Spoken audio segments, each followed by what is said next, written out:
Hello all, welcome to LTX classes.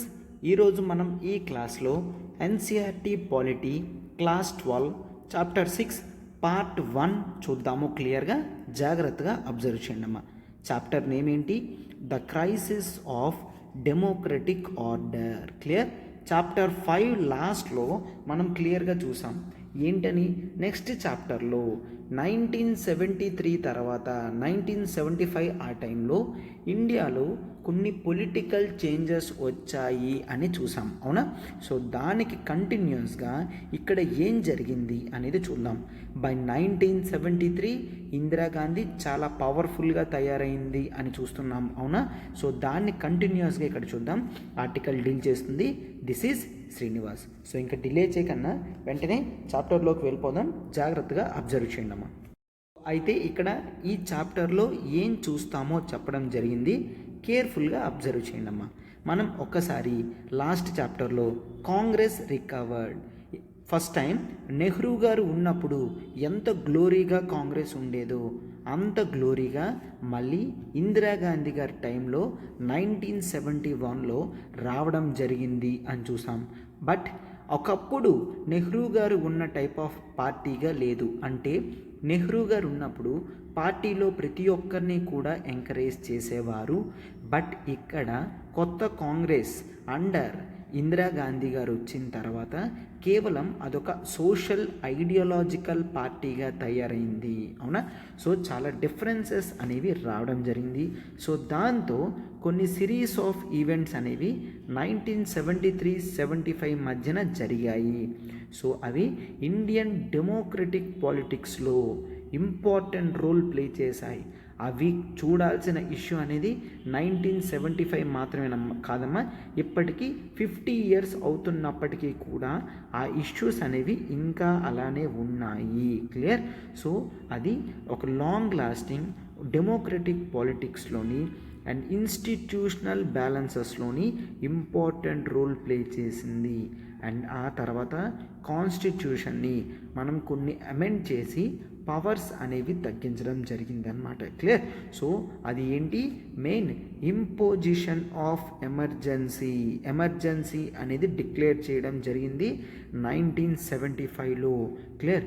So emergency with war and aggression or natural డిజాస్టర్తో in జనరల్గా ఎప్పుడు చూస్తాం అంటే ఒక వార్ సిచ్యువేషన్ జరిగినప్పుడు, అంటే ఫస్ట్ టైం చైనాతో వార్ 1962లో జరిగినప్పుడు మనం నేషనల్ ఎమర్జెన్సీ పెట్టుకున్నాం, అలా పర్వాలేదు.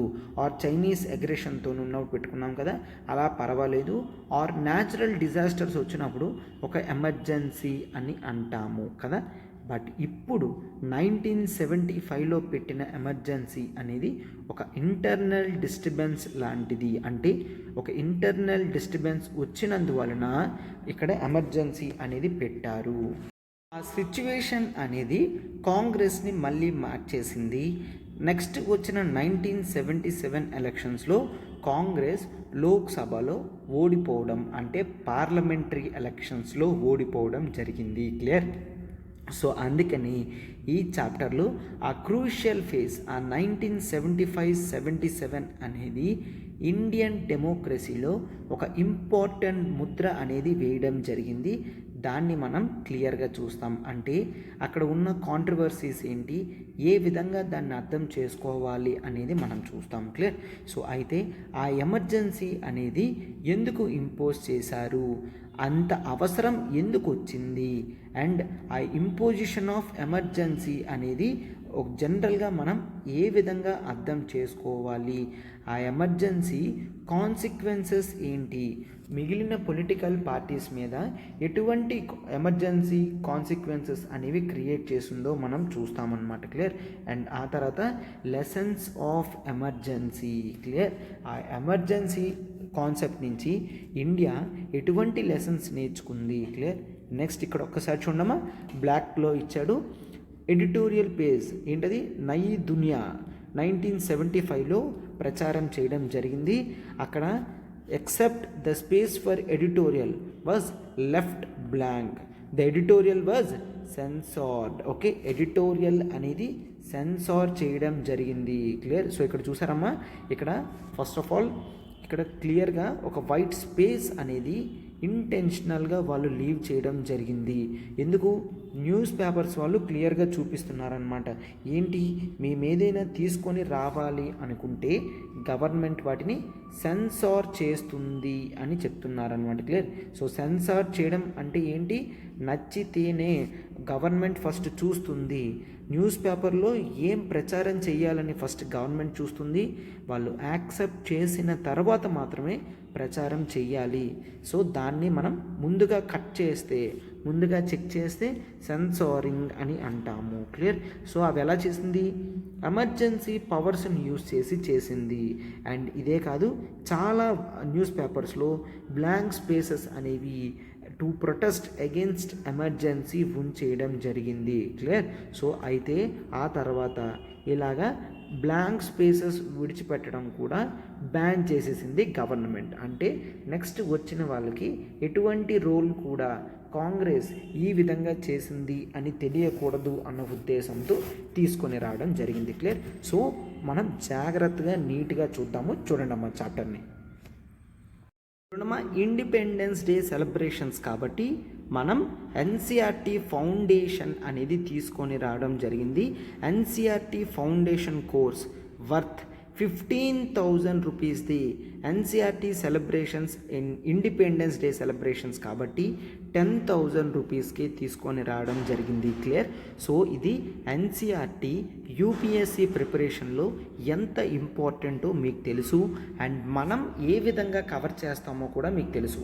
మనం ఇక్కడ ఇది లైన్ బై లైన్ ప్రతిదీ కూడా కవర్ చేయడం జరుగుతుంది. క్లియర్. సో మన క్లాసెస్ అనేవి మీరు ఎప్పుడూ కూడా అబ్జర్వ్ చేయొచ్చు.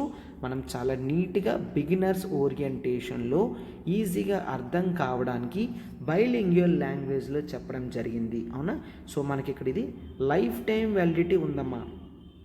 క్లియర్. లైఫ్ టైం వ్యాలిడిటీ ఉండడం వలన మీరు ఎన్సిఆర్టీ క్లాసెస్ని ఎన్నిసార్లు అయినా కూడా కంప్లీట్ చేసుకోవచ్చు, చూసుకోవచ్చు. క్లియర్. సో ఎందుకంటే ఈవెన్ ఎగ్జామినేషన్ ముందు కూడా there is some requirement to read 11th and 12th chapters. అవునా? సో అందుకని సో ఇది మీకు మల్టిపుల్ టైమ్స్ చూసుకోవడానికి హెల్ప్ అవుతుంది కాబట్టి this is the best course. And కేవలం 10,000 రూపీసే కాబట్టి మీరు వెంటనే జాయిన్ అవ్వచ్చమ్మా. ఇక్కడ నెంబర్ చూడండి 7893899553. మీకు ఇది వ్యాలిడిటీ కేవలం 15th ఆగస్ట్ వరకు మాత్రమే. క్లియర్. అండ్ ఆ తర్వాత ఇండిపెండెన్స్ డే సెలబ్రేషన్స్ మనం ఆఫ్లైన్ అండ్ ఆన్లైన్ క్లాసెస్ వాళ్ళకు కూడా ఇస్తున్నాము. 70,000 వర్త్ కోర్స్ కేవలం 60,000కి అండ్ ఆన్లైన్ కూడా 60,000 వర్త్ కోర్స్ కేవలం 50,000కి. UPSC online for working professionals మనం 50,000కి తీసుకొని రావడం జరిగింది. అండ్ ఆ తర్వాత ఎక్స్క్లూజివ్ కాలేజ్ స్టూడెంట్స్కి కూడా ఆన్లైన్, వర్కింగ్ ప్రొఫెషనల్స్కి ఆన్లైన్ అండ్ కాలేజ్ స్టూడెంట్స్కి ఇన్ స్పెసిఫిక్గా క్లాసెస్ ఆన్లైన్ అనేది మనం 60,000దే 50,000కి ఇవ్వడం జరుగుతుంది. క్లియర్. సో ఒక్కసారి చూడమ్మా, మీరు ఎన్సిఆర్టీ తీసుకుంటే ముందుగా తర్వాత మీరు కావాలంటే అప్గ్రేడ్ అయినప్పుడు మీరు కట్టిన ఈ అమౌంట్ని డిడక్ట్ చేసి రిమైనింగ్ అమౌంట్ మీరు పే చేస్తే చాలు. క్లియర్. ఎస్. సో అందుకనే this is the high time. లేదు మీరు టోటల్గా అన్నీ తీసుకున్నారు అంటే యూపీఎస్సి ఒకటే తీసుకుంటే చాలు, మిగిలిన కోర్సెస్ అన్నీ కూడా కంప్లీట్గా ఫ్రీగా మీకు రావడం జరుగుతుంది. అంటే ఇండిపెండెన్స్ డే సెలబ్రేషన్స్ కాబట్టి మీకు యూపీఎస్సి ఆఫ్లైన్ తీసుకున్నారంటే ఆన్లైన్ కంటెంట్ అంతా కూడా కంప్లీట్ కాంప్లిమెంట్ కింద మీకు వస్తుందన్నమాట. క్లియర్. సో వెంటనే ఇక్కడ నెంబర్ చూడండి 7893899553. ప్రత్యూష మ్యామ్కి కాల్ చేసి వెంటనే సబ్స్క్రిప్షన్ చేసుకోండమ్మా. ఇదేనమ్మా మన chapter 6 the crisis of democratic order. Clear. So అయితే background to emergency.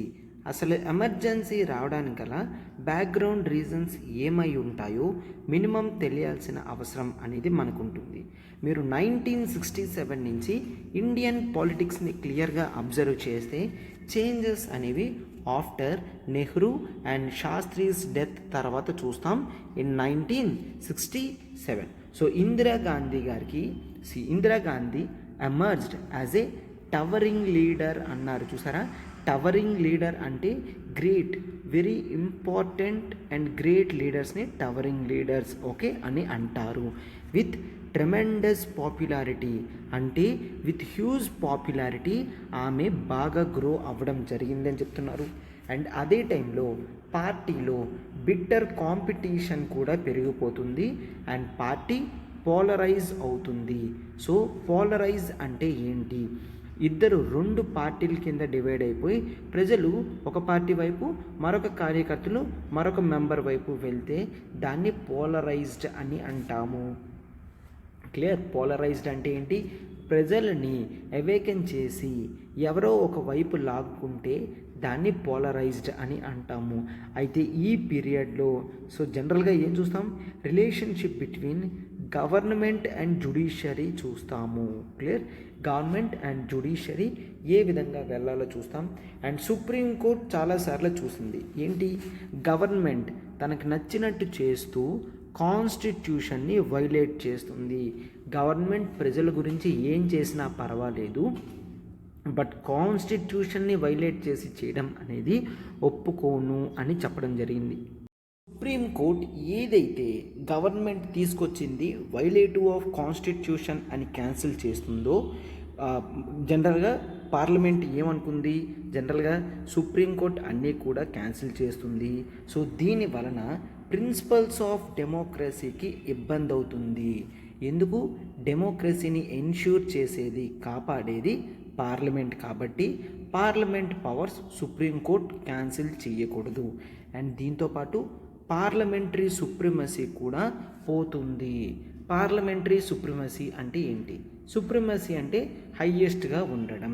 So parliamentary supremacy అంటే ఏంటి? లెజిస్లేటివ్, ఎగ్జిక్యూటివ్, జ్యుడిషియరీలో జనరల్గా పార్లమెంట్ సుప్రీమసీగా ఉంటే, హైయెస్ట్గా ఉంటే దాన్నే పార్లమెంటరీ సుప్రీమసీ అని అంటాము. కాంగ్రెస్ ఆల్సో ఎలెజ్డ్ ఏంటని? చాలా వరకు కోర్టు ప్రతిదీ కూడా కన్జర్వేటివ్గా ఉండిపోతుంది. కన్జర్వేటివ్ ఇన్స్టిట్యూషన్ అంటే మనం కూడా చూస్తాం కదమ్మా, సొసైటీలో ఇప్పటికీ కూడా చాదస్తంగా మాట్లాడితే నువ్వు నీ పాత ఐడియాస్ అని అంటాం కదా, అలా కన్జర్వేటివ్ ఇన్స్టిట్యూషన్గా ఉంటుంది. ఎప్పుడైతే కన్జర్వేటివ్గా ఉంటుందో ప్రజా వెల్ఫేర్ గురించి ఎటువంటి స్కీమ్స్ కూడా తీసుకొని రాలేము. అందుకని పాలిటిక్స్ అనేవి ఆ తర్వాత ఏమయ్యాయి? పార్లమెంట్ సుప్రీంకోర్టు అనడం, సుప్రీంకోర్టు పార్లమెంట్ని కంట్రోల్ చేయడం, అవన్నీ కూడా ఈ టైంలోనే మనం చూస్తామన్నమాట. పాలిటిక్స్ అనేది చాలా పర్సనలైజ్ అయిపోయింది. గవర్నమెంట్ అథారిటీస్ వాళ్ళు వాళ్ళ పర్సనల్ అథారిటీని చూపించుకుంటున్నారు.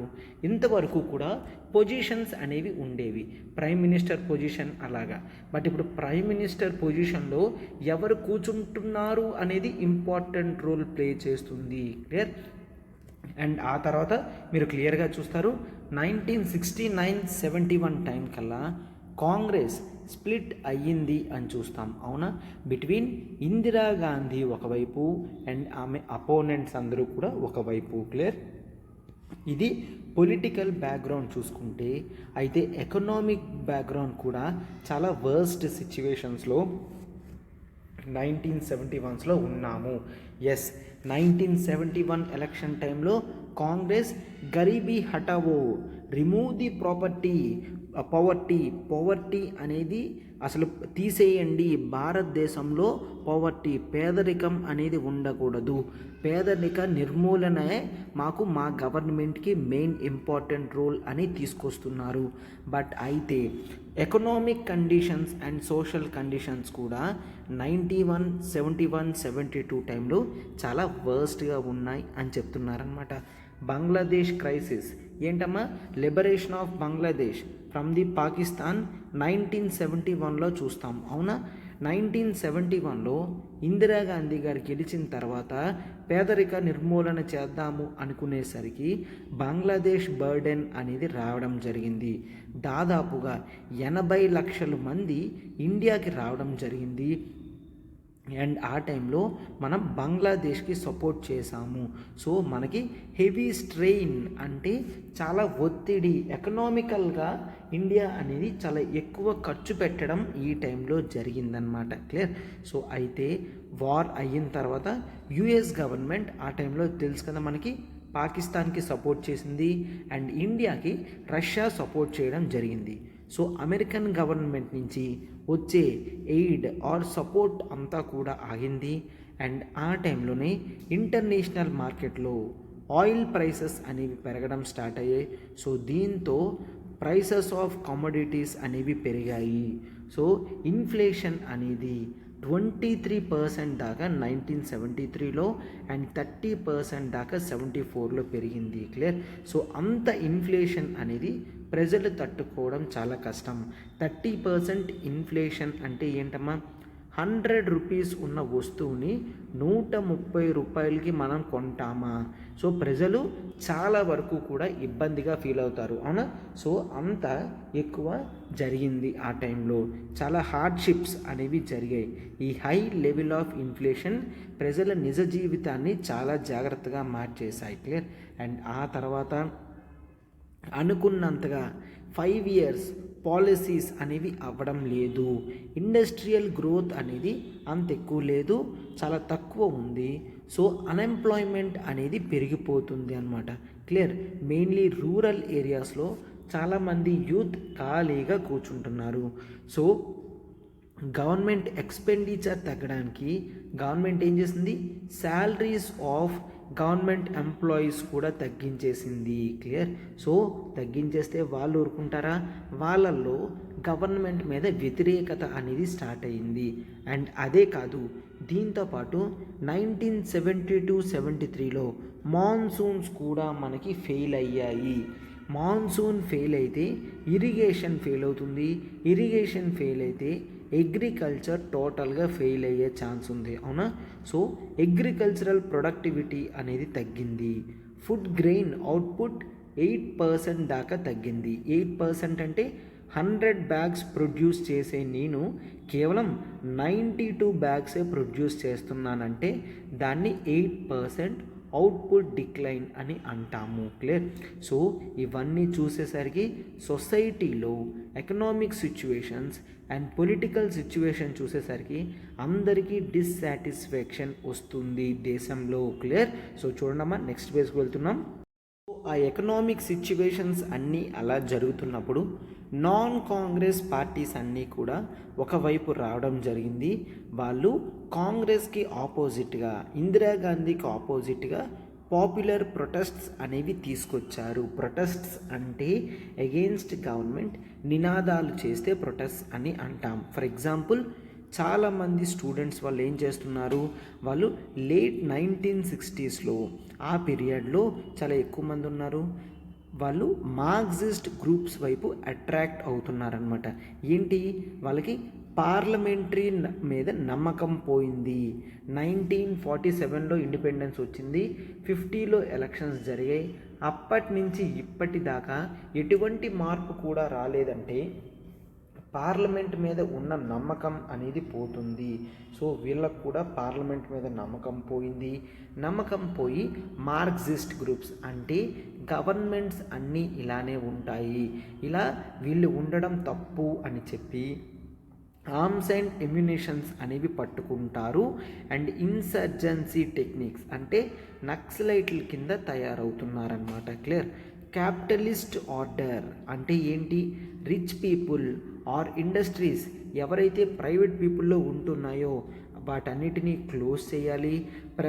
నిజమైన ప్రజా గవర్నమెంట్ అనేది రావాలి, ప్రజాప్రభుత్వం రావాలి అని మార్క్సిస్ట్ లెనినిస్ట్ గ్రూప్ అని అంటారు. ఇప్పుడు మనం వాటిని సిపిఐ మావోయిస్ట్ గ్రూప్ అని అంటాం. అది బ్యాన్ చేయడం జరిగిందమ్మా. క్లియర్. ఎందుకంటే అది నక్సలైట్ మూమెంట్స్ని ఎంకరేజ్ చేస్తుంది కాబట్టి. క్లియర్. సో ఇవన్నీ కూడా ఎక్కువ వెస్ట్ బెంగాల్లో మనం చూస్తాము. అయితే అక్కడ స్టేట్ గవర్నమెంట్ స్ట్రిక్ట్ మెషర్స్ అనేవి తీసుకోవడం జరిగింది వీటిని కంట్రోల్ చేయడానికి. అయితే ఫర్ ఎగ్జాంపుల్ ఇక్కడ 2 స్టేట్స్లో మూమెంట్స్ అనేవి జరిగాయి, గుజరాత్ అండ్ బీహార్ మూమెంట్స్. అక్కడ ఏం జరిగాయో ఒక్కసారి చూడమా. Students from Gujarat and Bihar ఇద్దరూ కూడా ఈ 2 స్టేట్స్ కూడా కాంగ్రెస్ రూల్డ్ స్టేట్స్ మాత్రమే. అయితే ఇక్కడ ఈ 2 స్టేట్స్ మీద నేషనల్ పాలిటిక్స్ అనేది ఆధారపడి ఉంది. క్లియర్. సో 1974లో స్టూడెంట్స్ ఆఫ్ గుజరాత్ వీళ్ళందరూ కూడా సొసైటీలో ప్రైసెస్ పెరిగిపోతున్నాయి, మేము తినే ఆహార రేట్లు పెరిగిపోతున్నాయి, రోజు ఉపయోగించే ఆయిల్ ప్రైసెస్ పెరిగిపోతున్నాయి, చాలా ఇంపార్టెంట్ ఎసెన్షియల్ కమోడిటీస్ పెరిగిపోతున్నాయి, అండ్ గవర్నమెంట్లో కూడా హై కరప్షన్ జరుగుతుంది అని చాలా వరకు స్టూడెంట్స్ ప్రొటెస్ట్ చేయడం జరిగింది. మేజర్ అపోజిషన్ పార్టీస్ అన్నీ కూడా వీటికి అండగా ఉండడం జరిగింది. సో దీంతో ప్రెసిడెంట్స్ రూల్ కూడా అక్కడ పెట్టారు. క్లియర్.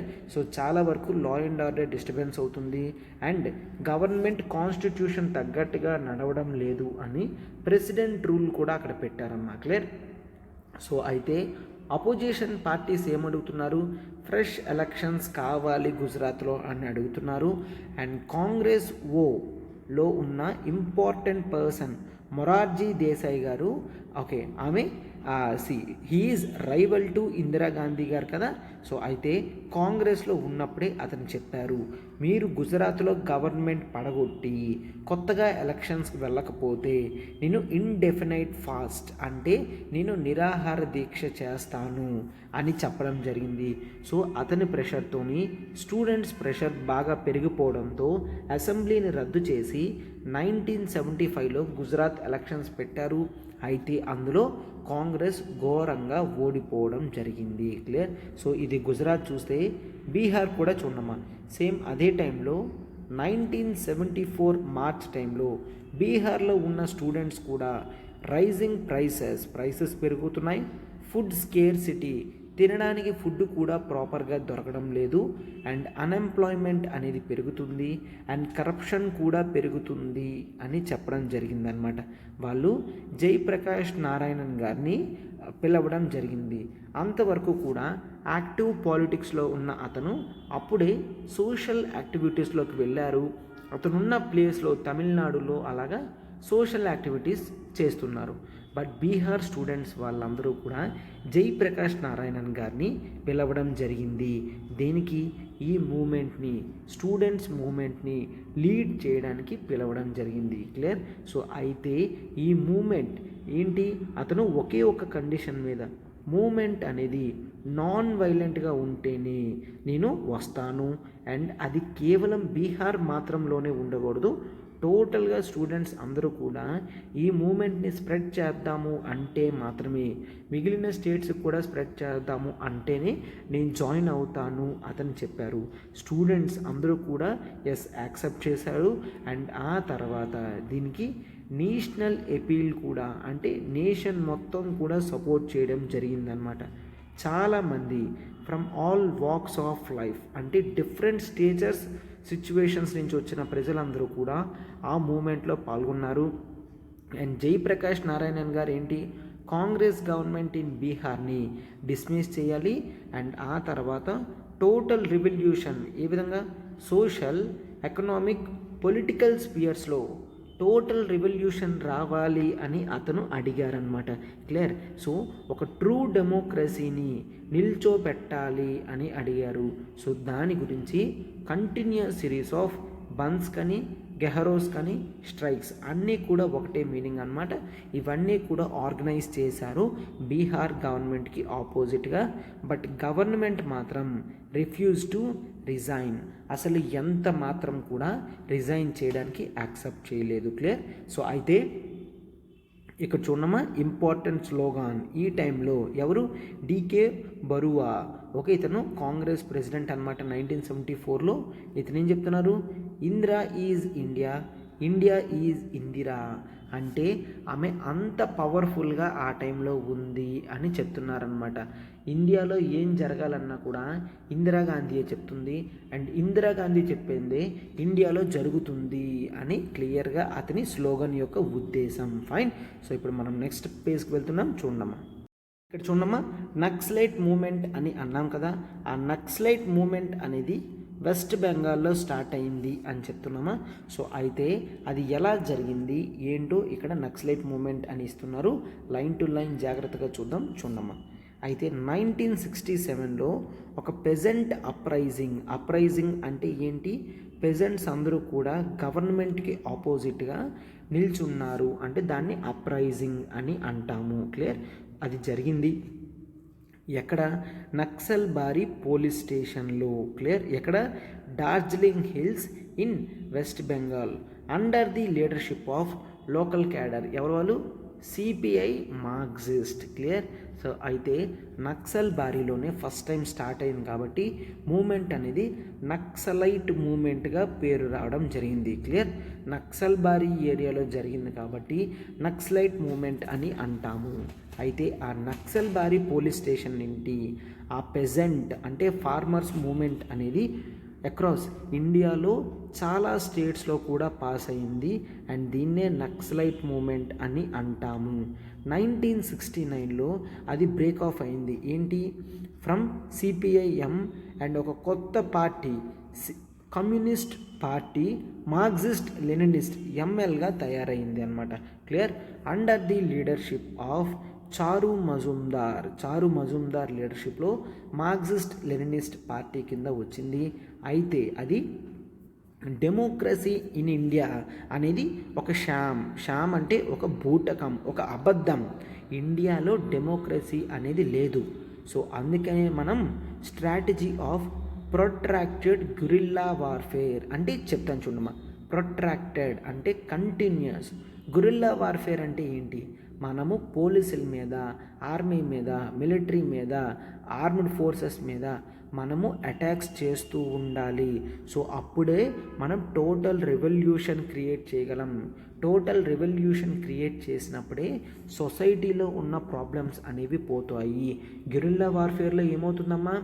ఇక్కడ ట్రైబల్ పీపుల్ జనరల్గా యూస్ చేస్తారు హైడ్ అండ్ సీక్ మెథడ్లో. అంటే సడన్గా వస్తారు, అటాక్ చేస్తారు, వెంటనే పారిపోతారు. దాన్నే గెరిల్లా వార్ఫేర్ అని అంటాము. క్లియర్? సో అతను గెరిల్లా వార్ఫేర్ లాగా మనం చెయ్యాలి. And they inspired from China. ఈ మూమెంట్ మెయిన్ ఇన్స్పిరేషన్ చైనా నుంచే తీసుకోవడం జరిగింది.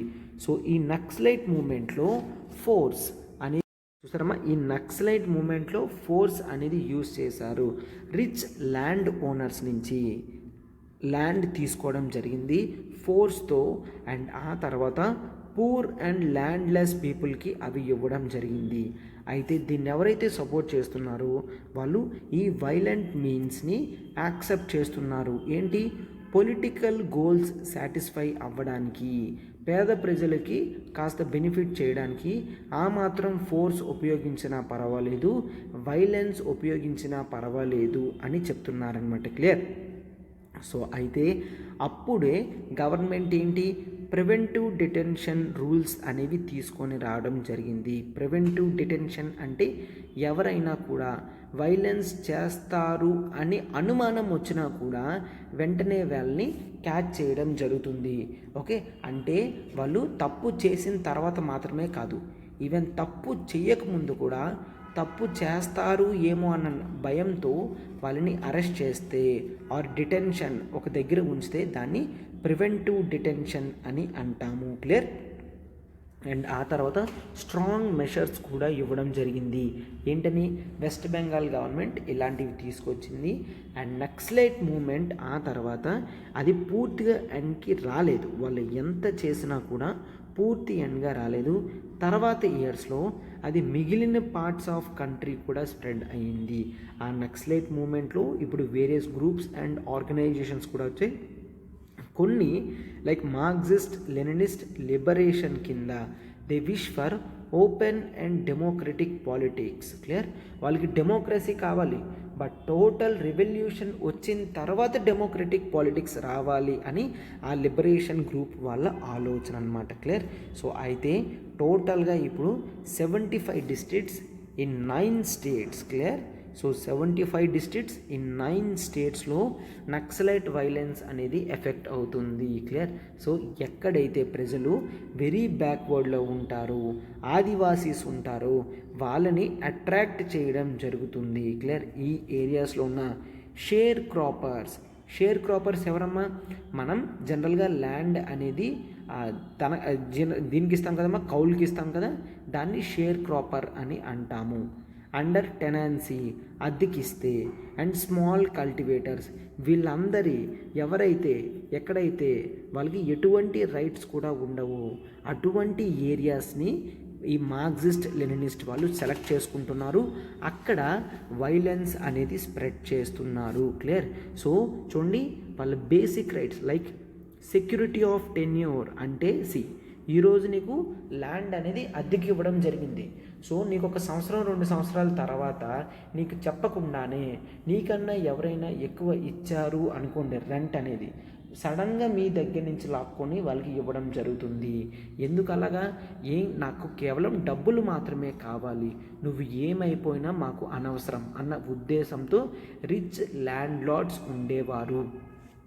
క్లియర్? సో అంటే ఇక్కడ సెక్యూరిటీ ఆఫ్ టెన్యూర్ అనేది ఫార్మర్స్కి లేదు. సో అటువంటి ప్లేసెస్ని వీళ్ళు సెలెక్ట్ చేసుకున్నారు జాగ్రత్తగా. క్లియర్? సో ఎక్కడైతే ఫెయిర్ వేజెస్ ఇవ్వరో, రోజంతా కష్టపడితే వాళ్ళకి 500 ఇవ్వాల్సిన చోట 100 రూపాయలు 200 ఇస్తే వాళ్ళకు కూడా తిరుగుబాటు చెయ్యాలి అన్న ఆలోచన వస్తుంది. ఎక్కడైతే ఆలోచనలు వస్తాయి అన్న నమ్మకం ఉందో అలాంటి చోట్ల వాళ్ళు వెంటనే ఈ ఐడియాలజీని స్ప్రెడ్ చేశారు. మార్క్సిస్ట్ లెనినిస్ట్ యొక్క ఐడియాలజీ స్ప్రెడ్ చేశారు. Okay, so forced labour and expropriation of resources by outsiders and ఆ తర్వాత మనీ లెండర్స్ నుంచి ప్రాబ్లమ్స్, ఇవన్నీ కూడా ఈ ఏరియాస్లో కామన్. క్లియర్? రిసోర్సెస్ అనేవి డొమెస్టిక్ పీపుల్కి కాకుండా అవుట్ సైడ్ వాళ్ళు యూస్ చేసుకుంటున్నారు అనుకోండి. అండ్ మనీ లెండర్స్ కూడా ప్రాబ్లమ్స్ అండ్ మిస్టేక్స్ చేస్తున్నారు అంటే ఆ ఏరియాస్లో ఈ నక్సలైట్ మూమెంట్ అనేది చాలా ఎక్కువగా గ్రో అవుతుందన్నమాట. క్లియర్? గవర్నమెంట్స్ అనేవి చాలా స్ట్రిక్ట్ మెషర్స్ కూడా తీసుకోవడం జరిగింది ఈ నక్సలైట్ మూమెంట్స్ని కంట్రోల్ చేయడానికి. అండ్ హ్యూమన్ రైట్ యాక్టివిస్ట్ కానీ వీళ్ళందరూ కూడా క్రిటిసైజ్ చేశారు. దీనికి కాన్స్టిట్యూషనల్ నార్మ్స్ కూడా డీలింగ్ విత్ నక్సలైట్స్ అన్నీ కూడా చేంజెస్ అనేవి చేయడం జరిగింది. And thousands of people have lost there lifes. వాళ్ళు పెట్టిన వైలెన్స్ వలన థౌజండ్స్ ఆఫ్ పీపుల్ చనిపోవడం జరిగింది.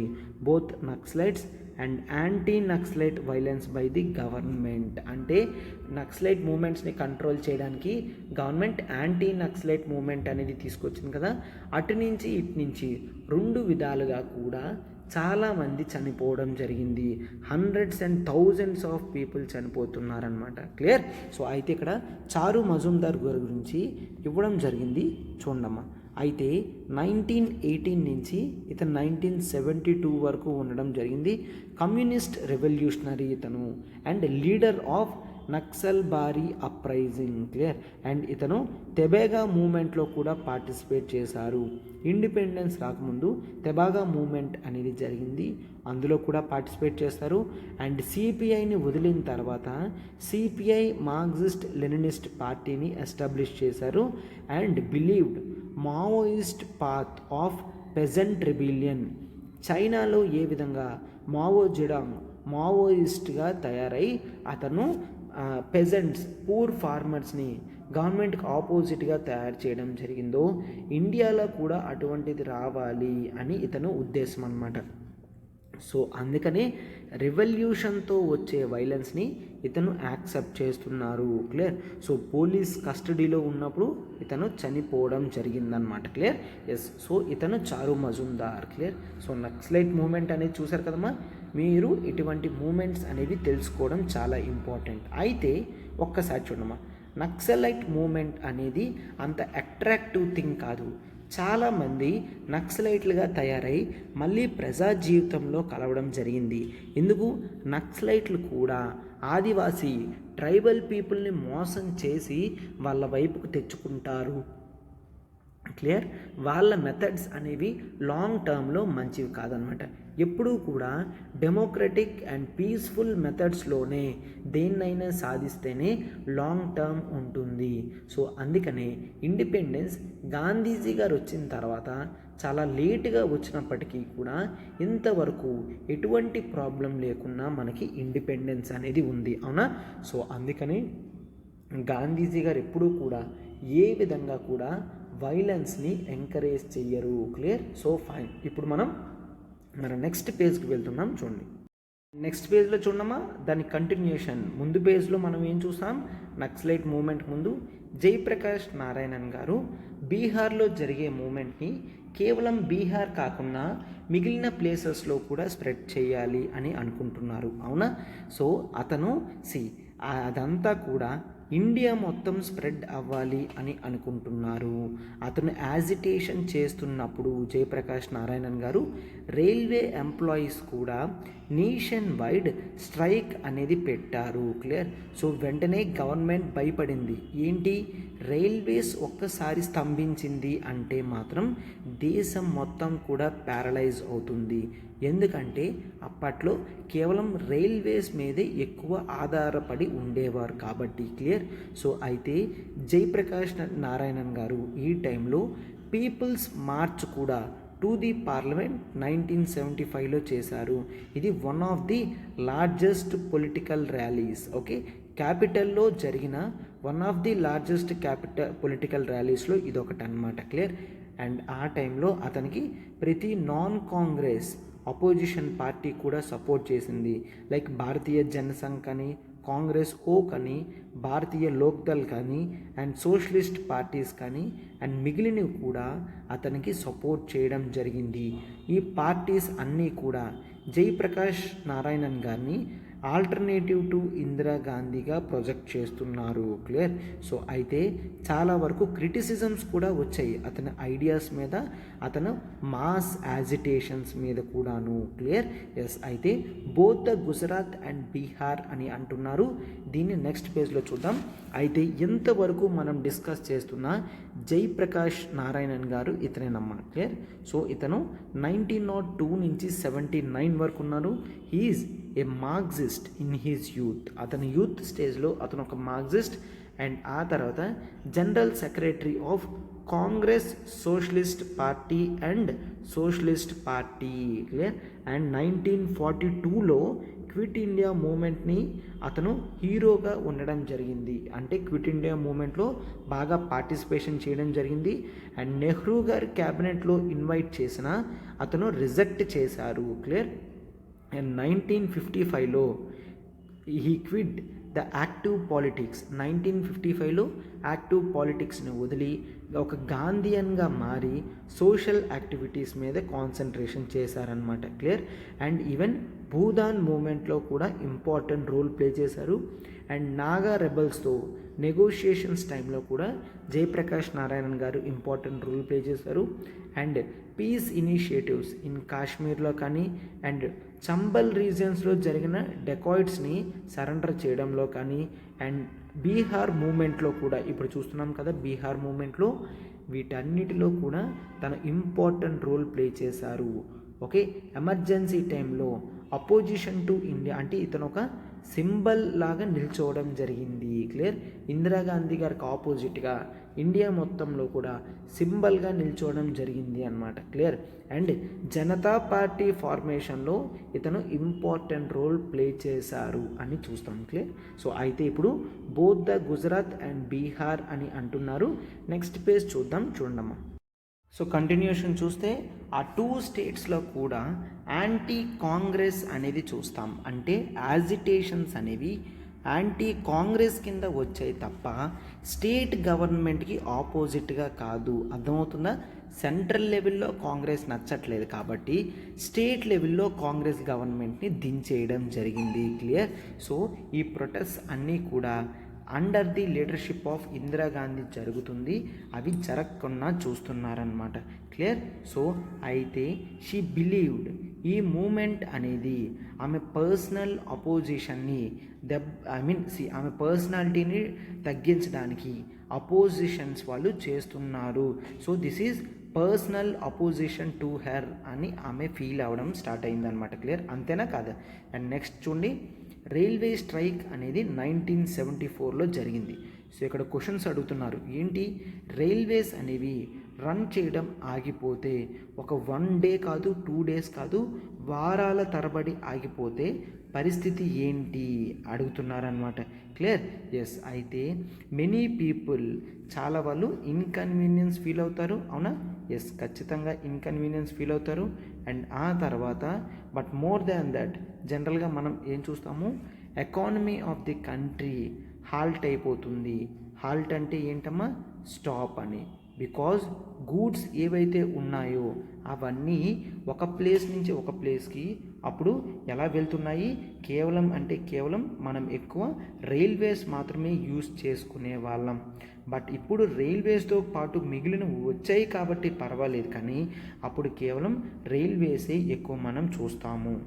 మీకు తెలుసా ఇటువంటి రైల్వే స్ట్రైక్ అనేది 1974లో జరిగింది అని under national coordination committee for railway men's struggle అనేది జార్జ్ ఫెర్నాండిస్ ఇతను దేశం మొత్తం కూడా ఒక కాల్ ఇవ్వడం జరిగింది.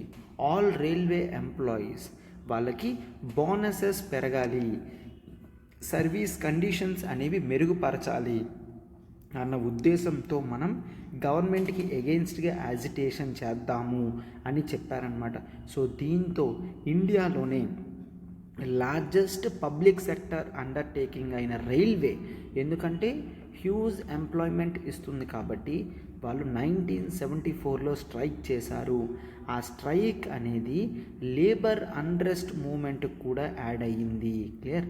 సో దీంతో ఎంప్లాయీస్ వాళ్ళకి essential services should adopt measures like strike. Okay, so వీళ్ళ రైట్స్ అనేవి ఒక్కసారిగా ఆలోచన చేశాయి. ఎందుకు? రైల్వేస్ అనేవి ఒక ఎసెన్షియల్ సర్వీస్, వాళ్ళు స్ట్రైక్కి వెళ్తే అది చాలా ఇబ్బంది అవుతుంది. సో అందుకనే గవర్నమెంట్ స్ట్రైక్ని ఇల్లీగల్గా డిక్లేర్ చేయడం జరిగింది. క్లియర్? ఈ స్ట్రైక్ ఏదైతే ఉందో అది ఇల్లీగల్, అండ్ ఆ స్ట్రైక్స్ని ఎక్కడైనా కూడా జనరల్గా మనం చూస్తాము. ఓకే, చేస్తే వెంటనే వాళ్ళకి శిక్ష అనేది ఖరారు చేస్తాము అని గవర్నమెంట్ చెప్పిందనమాట. సో వాళ్ళ డిమాండ్స్ని యాక్సెప్ట్ చేయలేదు, చాలామంది లీడర్స్ని అరెస్ట్ చేసేశారు, అండ్ ఆర్మీ పీపుల్ని కూడా గవర్నమెంట్ రైల్వే ట్రాక్స్ని ప్రొటెక్ట్ చేయడానికి దించింది.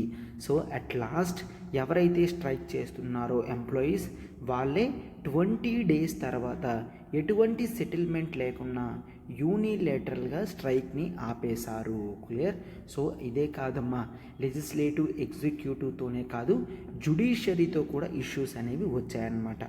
సో ఏ విధంగా అయ్యింది? సో ఈ పీరియడ్లో జ్యుడిషియరీ, రూలింగ్ పార్టీకి జ్యుడిషియరీకి చాలా డిఫరెన్సెస్ అనేవి వచ్చాయి. మీకు ఒకసారి గుర్తుంటే ఆ కాన్ఫ్లిక్ట్ అనేది మనం ఆల్రెడీ చూసాం. లాస్ట్ ఇయర్ చాప్టర్స్లో చదివాము. 3 కాన్స్టిట్యూషనల్ ఇష్యూస్ అనేవి రావడం జరిగింది. ఒకటి, పార్లమెంట్ ఫండమెంటల్ రైట్స్ని తీసేయగలదా, ఎబ్రిడ్జ్ అంటే మార్పులు చేర్పులు చేయగలదా? Supreme court said it cannot, supreme court no, parliament అలా చేయలేదని చెప్పారు. And second one, parliament right to ప్రాపర్టీని కాన్స్టిట్యూషనల్ అమెండ్మెంట్తో తీసేయగలదా అంటే పార్లమెంట్ మళ్ళీ ఏం చెప్పింది? కాన్స్టిట్యూషన్ని అమెండ్ చేస్తూ తీయలేదు అని సుప్రీంకోర్టు క్లియర్గా చెప్పిందనమాట. Clear? And third one, parliament amended the constitution saying that నేను ఫండమెంటల్ రైట్స్ని అమెండ్ చేయగలను డైరెక్టివ్ ప్రిన్సిపల్స్ ఆఫ్ స్టేట్ పాలసీతో. ఓకే, డిపిఎస్పీస్ని ముందుకు రావడానికి ఫండమెంటల్ రైట్స్ని చేంజ్ చేయగలను అని పార్లమెంట్ చెప్పింది. సుప్రీంకోర్టు దీన్ని కూడా రిజెక్ట్ చేసింది. అంటే ప్రతిసారి లెజిస్లేచర్ ఏం చెప్పినా కూడా జ్యుడిషియరీ దాన్ని నో నో నో అని మాత్రమే చెప్పడం జరిగిందనమాట. సో దీంతో గవర్నమెంట్కి జ్యుడిషియరీ యొక్క రిలేషన్స్ అనేవి చాలా ప్రాబ్లంలోకి వచ్చాయి. అండ్ హయ్యెస్ట్ మీరు చూస్తారు 1973లో సుప్రీంకోర్టు కేశవనంద భారతి కేసులో క్లియర్గా చెప్పిందనమాట. There is something that is called basic features of Indian constitution.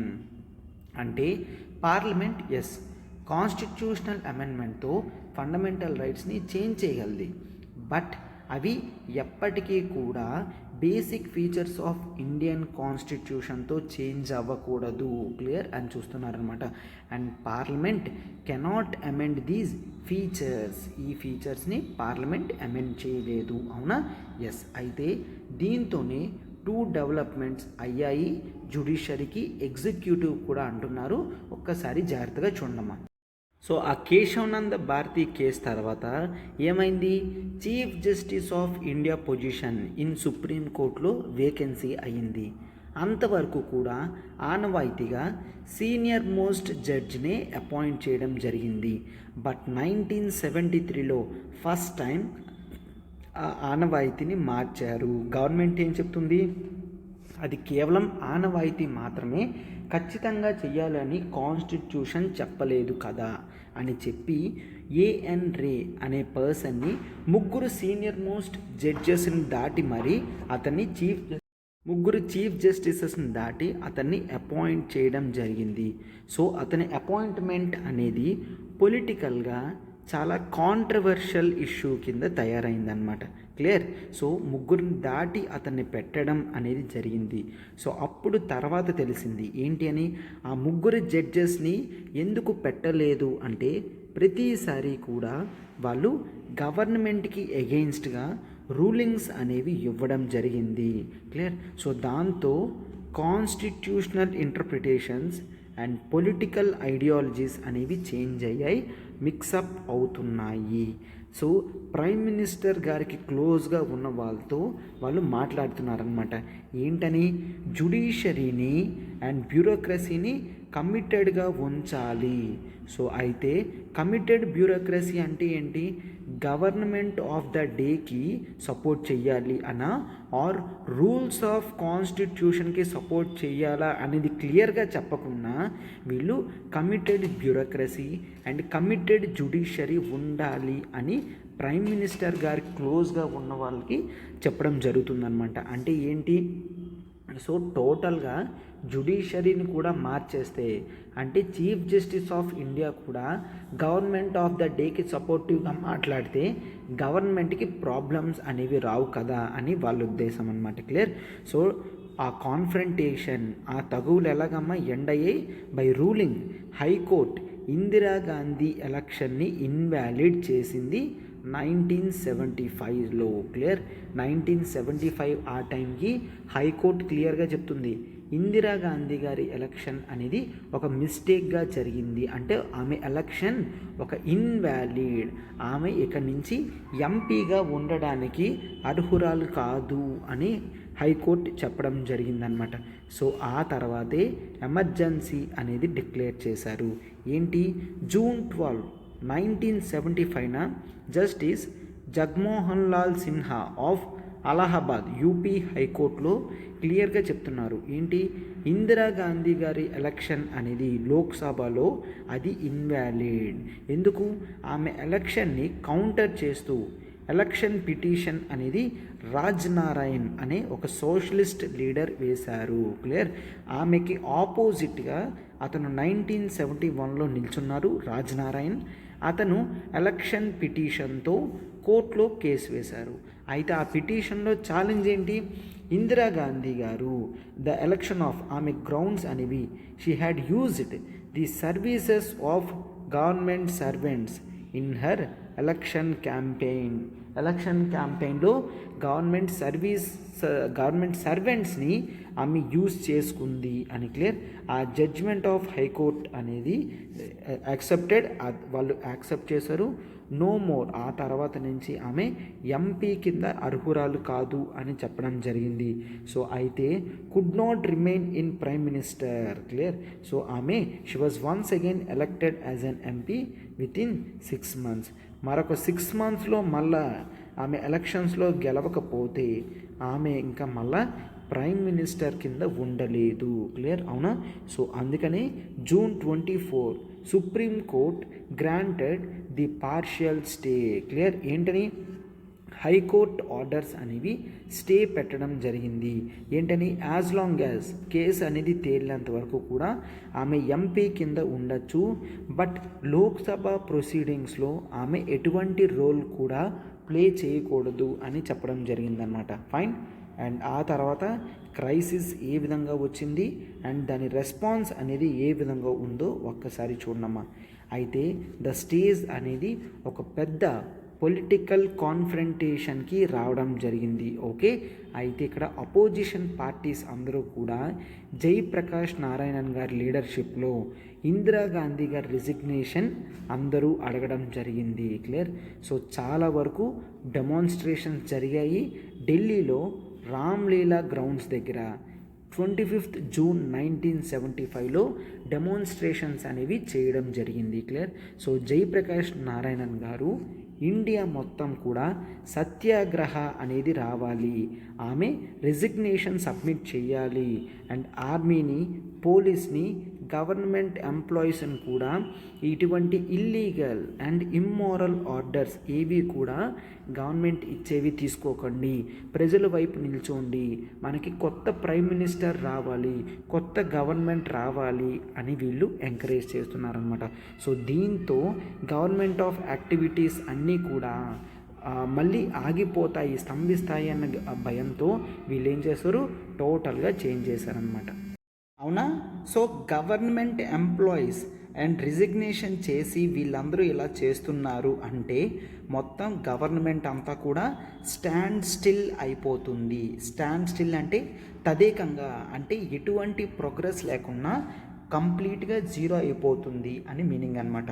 So political mood of the country అనేది మొత్తం కాంగ్రెస్కి ఆపోజిట్గా ఇంతవరకు ఎప్పుడూ కూడా జరగనంతగా అవుతుంది. అంటే గ్రాండ్ ఓల్డ్ పార్టీ ఒకేసారి డౌన్ అవ్వడం స్టార్ట్ అయ్యింది. గవర్నమెంట్ ఏ విధంగా రెస్పాన్స్ ఇచ్చిందమ్మా, by declaring the state of emergency, national emergency అనేది డిక్లేర్ చేసింది under article 352 of Indian constitution. Clear. June 25, 1975 government internal disturbances అంటే ఇప్పుడు సత్యాగ్రహి మూమెంట్ చేయమంటున్నారా, గవర్నమెంట్ ఎంప్లాయీస్ అందరినీ కూడా రిజైన్ చేయమంటున్నారా? సో ఇంటర్నల్ డిస్టర్బెన్స్ వస్తుంది అన్న ఉద్దేశంతో ఆర్టికల్ 352ని ఇన్వోక్ చేశారు, అదే నేషనల్ ఎమర్జెన్సీ. క్లియర్. సో ఈ ప్రొవిజన్ ప్రకారం గవర్నమెంట్ స్టేట్ ఆఫ్ ఎమర్జెన్సీ అనేది actually external threat or a threat of internal డిస్టర్బెన్సెస్తో పెట్టచ్చు అని ఆర్టికల్ 352 ఉంటుంది. సో ఇంటర్నల్ డిస్టర్బెన్స్ అంటే మీనింగ్ క్లియర్గా చెప్పలేదు కాబట్టి ఇందిరాగాంధీ గారు ఆ ప్రొవిజన్ని ఆమెకి అనువుగా ఇంటర్నల్ డిస్టర్బెన్స్ అంటే లా అండ్ ఆర్డర్ డిస్టర్బెన్స్ని కూడా ఇంటర్నల్ డిస్టర్బెన్స్ కింద ఎమర్జెన్సీని డిక్లేర్ చేశారు. క్లియర్. సో దాంతో ఈ ఎమర్జెన్సీ ప్రొక్లమేషన్ అంటే చెప్పడం, proclamation of state of emergency అనేది వచ్చింది. Clear. And technically speaking this was with in the powers of the అని చెప్తున్నారు. నెక్స్ట్ పేజ్కి వెళ్తున్నాం, చూడండమ్మా. నెక్స్ట్ పేజ్లో with such massive support you should not think of stepping down. Okay, constitutional stay orders ఇవన్నీ కూడా అంటే ఇందిరాగాంధీ గారు పొలిటికల్ క్రైసిస్లో ఉన్నప్పటికీ కూడాను మనము బయటికి రావద్దు అని కొంతమంది సపోర్ట్ చేస్తున్నట్టు పిక్చర్ అనేది తీయడం జరిగిందమ్మా. క్లియర్. సో అయితే ఇక్కడ చూడండి, సో అయితే ఇక్కడ ఇవన్నీ కూడా గవర్నమెంట్ కంట్రోల్లోనే ఉంటుంది. క్లియర్.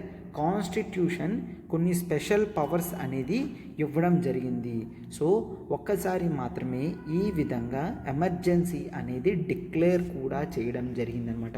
ఒకసారి ఎమర్జెన్సీ ఎప్పుడైనా ప్రొక్లైమ్ అంటే చెప్పారు అంటే distribution of powers between central and state అవన్నీ కూడా ఒకేసారి సస్పెండ్ అయిపోతాయి. ప్రతి పవర్ కూడా సెంట్రల్ గవర్నమెంట్ వైపు కాన్సన్ట్రేట్ అయిపోతాయన్నమాట. అండ్ అదే కాదు, గవర్నమెంట్ కూడా తనకి పవర్స్ వస్తాయి. ఏంటి? టు కట్టేల్ అంటే క్లోజ్ చేయడం, ఆర్ రిస్ట్రిక్ట్ అంటే కంప్లీట్గా క్లోజ్ చేయడం any of the fundamental rights. Clear. Emergency టైంలో ఫండమెంటల్ రైట్స్ని రిస్ట్రిక్ట్ చేసేనట్టు వీళ్ళు చేయగలరు. క్లియర్. సో అయితే ప్రొవిజన్స్ ఆఫ్ ది కాన్స్టిట్యూషన్ అనేది చాలా క్లియర్గా ఉంది. ఏంటని? ఎమర్జెన్సీ అనేది ఒక ఎక్స్ట్రాడినరీ కండిషన్లో మాత్రమే యూజ్ చేయాలి అని. క్లియర్. బట్ ఈమె ఇక్కడ ఆమెకు తగ్గట్టుగా తీసుకొని రావడం జరిగింది. స్పెషల్ పవర్స్ కూడా గవర్నమెంట్కి గ్రాంట్ చేయడం జరిగింది. క్లియర్.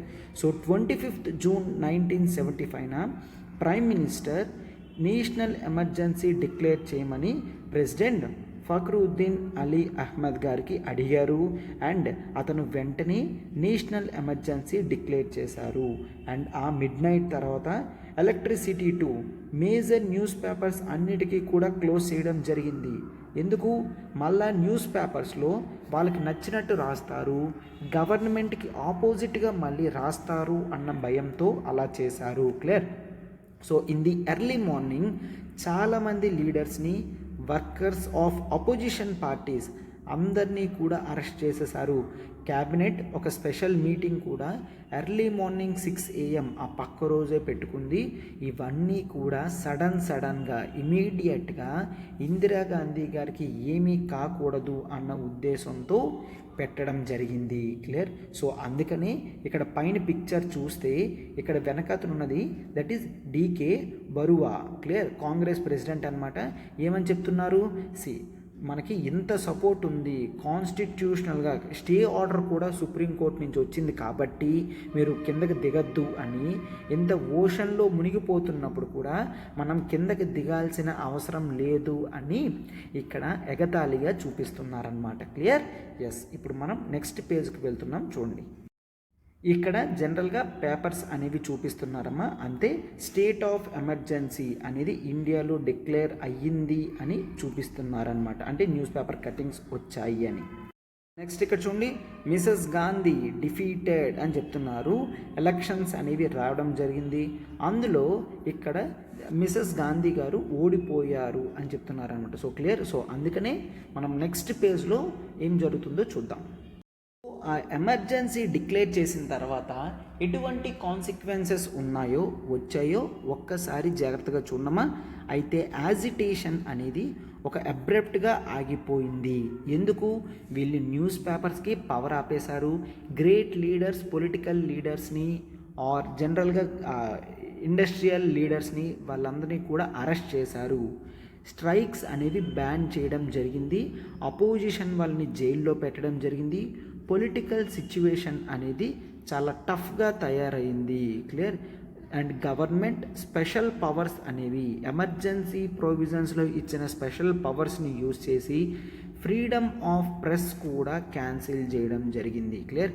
న్యూస్ పేపర్స్ని కూడా అడిగారు ఏంటని, ఏది పబ్లిష్ చేసే ముందైనా కూడా ఖచ్చితంగా గవర్నమెంట్కి చూపించాలి అని. దాని మీనింగే ప్రెస్ సెన్సార్షిప్. ఓకే. సెన్సారింగ్ అంటే ఏంటి? ఎక్కడైనా ఉండకూడనిది ఉన్నది అంటే దాన్ని క్లోజ్ చేస్తారు. అవునా? ఎస్. అందుకని. And social and communal disharmony. Okay. సొసైటీలో ఏ గ్రూప్స్ కూడా పడడం లేదు. అలా కంటిన్యూస్గా అవుతుందన్నమాట. గవర్నమెంట్ ఆర్ఎస్ఎస్ని బ్యాన్ చేశారు. అండ్ జమాయిత్ ఇస్లామీ ఈ 2 గ్రూప్స్ని బ్యాన్ చేయడం జరిగింది. ప్రొటెస్ట్స్ అండ్ స్ట్రైక్స్ కూడా, పబ్లిక్ యాజిటేషన్స్ కూడా మొత్తం డిసలౌ చేశారు, ఒప్పుకోలేదు. ఓకే. చాలా వరకు provisions of emergency and various fundamental rights of citizens అందరివి కూడా సస్పెండ్ చేసేసారు. అంటే even rights of citizen to move the court, fundamental రైట్స్ని cancel చేసి, ఫండమెంటల్ రైట్స్ వైలేట్ అయితే మనం ఆర్టికల్ 32 ప్రకారం సుప్రీంకోర్టుకి వెళ్ళచ్చు. ఆ పవర్స్ని కూడా క్యాన్సిల్ చేసేసారు. అండ్ నెక్స్ట్, గవర్నమెంట్ తన ఎక్స్టెన్సివ్ యూజ్ ఆఫ్ ప్రివెంటివ్ డిటెన్షన్ని యూజ్ చేసింది. క్లియర్. అండ్ ఈ ప్రొవిజన్ ప్రకారం పీపుల్ అందరినీ కూడా అరెస్ట్ చేస్తున్నారు అండ్ డిటైన్ చేస్తున్నారు. ఓకే. అంటే వాళ్ళు ఏదో అఫెన్స్ చేశారని కాదు. మనం ఏం చూస్తాము, డిటెన్షన్ ఎప్పుడు చేస్తారు, తప్పు చేస్తారు ఏమో అన్న ఆలోచనతో, అంటే అప్రహెన్షన్, ఒక భయం అనేది ఉంటుంది ఒకవేళ వీళ్ళు అఫెన్స్ చేస్తారన్న దీంతో. అలానే చాలామందిని ప్రివెంటివ్ డిటెన్షన్ లాస్ కింద అరెస్ట్ చేయడం జరిగింది. క్లియర్. చాలా అరెస్ట్ అనేవి ఎమర్జెన్సీ టైంలో చేశారు. పొలిటికల్ లీడర్స్ ఈ అరెస్ట్ని హెబియస్ కార్పస్ పిటిషన్తో అడగలేకపోతున్నారనమాట. ఎందుకు? అన్నీ కూడాను మెనీ కేసెస్ హైకోర్టులోని, సుప్రీంకోర్టులోని ఫైల్ చేశారనమాట. బట్ గవర్నమెంట్ ఏం చెప్తుంది, ఈ అరెస్ట్ యొక్క రీజన్ అనేది చెప్పవసరం లేదు. దాని మీనింగే డిటెన్షన్, ప్రివెంటివ్ డిటెన్షన్ ప్రకారం అరెస్ట్ చేస్తే ఈవెన్ హేబియస్ కార్పస్ అంటే ఏంటి, బాడీ ఎక్కడున్నా ఆ ఇన్ఫర్మేషన్ నాకు తెలియాలి అని ఇష్యూ చేస్తే దాన్నే హేబియస్ కార్పస్ అని అంటాము. అంటే ఇక్కడ చెప్పాల్సిన రూల్ నాకు లేదు అని గవర్నమెంట్ చెప్తుందన్నమాట. అండ్ చాలా వరకు హైకోర్ట్స్ కూడా ఈవెన్ ఎమర్జెన్సీ డిక్లేర్ చేసిన తర్వాత హేబియస్ కార్పస్ అనేవి తీసుకోవడం లేదు. ఓకే. 1976లో ఒక కాన్స్టిట్యూషనల్ బెంచ్ కూడా సుప్రీంకోర్టులో చెప్పారు. హైకోర్టు రూల్స్ అన్నిటినీ కూడా క్లోజ్ చేసి and accepted government's request. Clear? Yes. అయితే హైకోర్ట్స్ ఏం చెప్పారు? ఎమర్జెన్సీ టైంలో కూడా హేబియస్ కార్పస్ అనేది తీసుకోవచ్చు అని చెప్పారు. బట్ సుప్రీంకోర్టు వాటన్నిటినీ క్యాన్సిల్ చేసింది. అంటే ఏంటి? ఎమర్జెన్సీ టైంలో గవర్నమెంట్ సిటిజన్స్ యొక్క లైఫ్ అండ్ లిబర్టీని కంప్లీట్గా క్లోజ్ చేయగలది.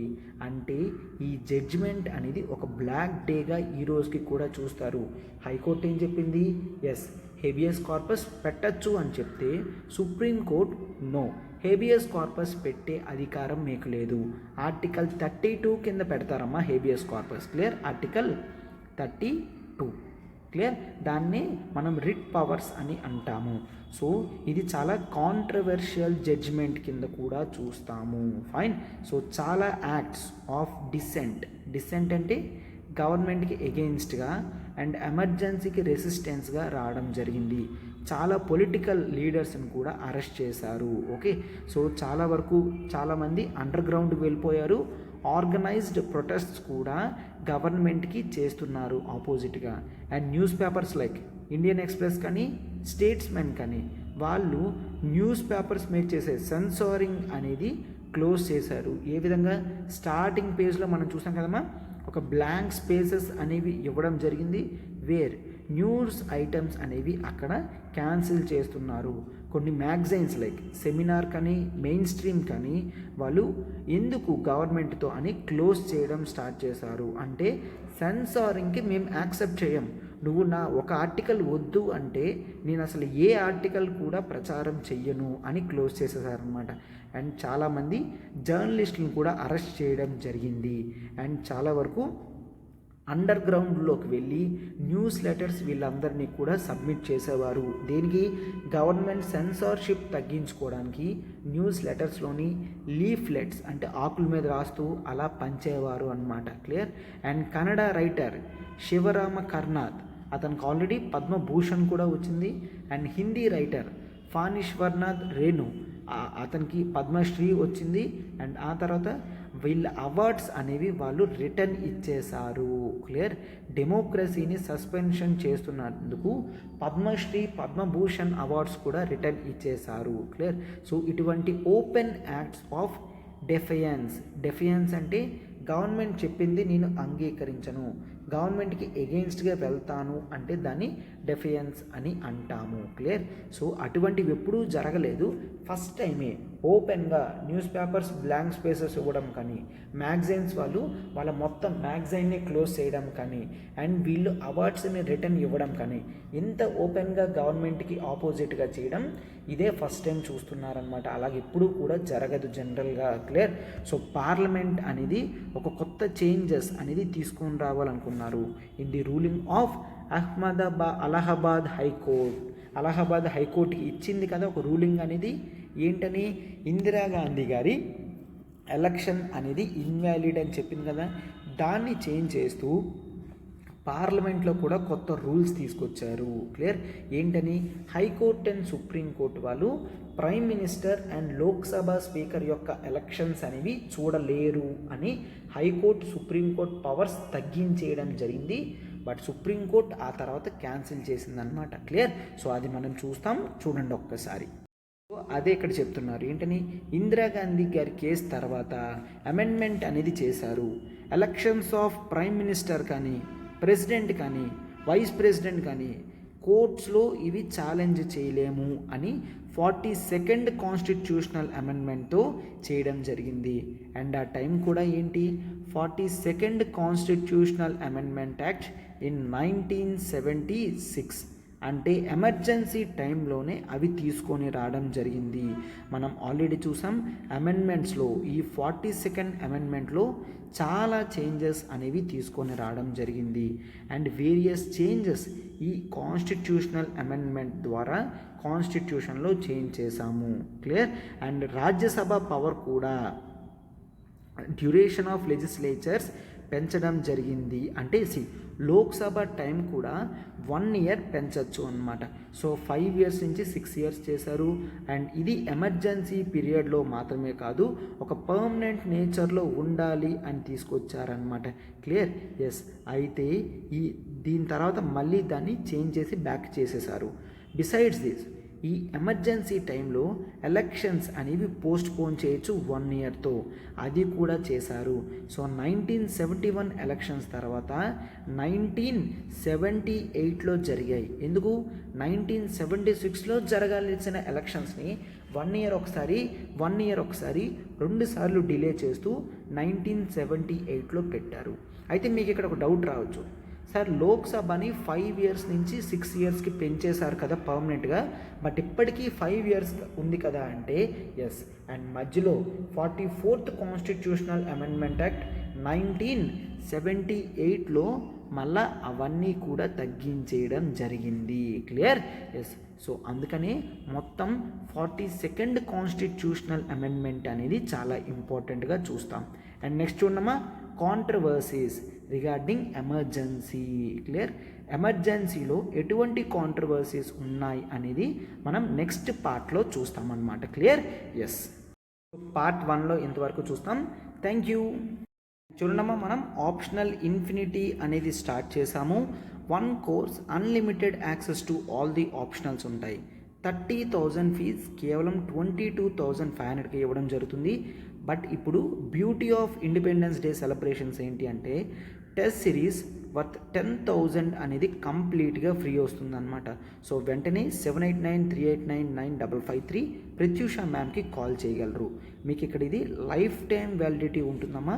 ఒక్కసారి ఆప్షనల్ చూస్తే మనకి public administration, PSIR, sociology, anthropology, Telugu literature 5 optionals ఇవ్వడం జరుగుతుంది.